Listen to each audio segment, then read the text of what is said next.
আমাদের রাস্তা এবং মসজিদের ছাদ দেওয়া হয় নাই।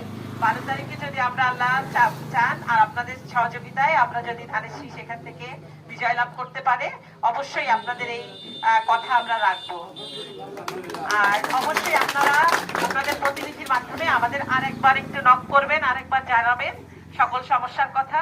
ব্যারিস্টার জাকির আপনাদের পাশে থাকার জন্যই নির্বাচন করছেন।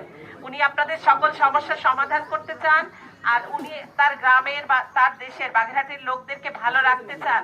এজন্যই উনি নির্বাচনে এসেছেন। উনি ওনার নিজের পকেট ভারী করার জন্য নির্বাচনে আসেন নাই। উনি একজন সৎ শিক্ষিত মানুষ। আমি আমার এই বিবাহিত জীবন 22 বছরে আমি কখনো তাকে অসৎ পথে পয়সা ইনকাম করতে দেখিনি, অন্যায়ের সাথে আপোষ করতে দেখিনি।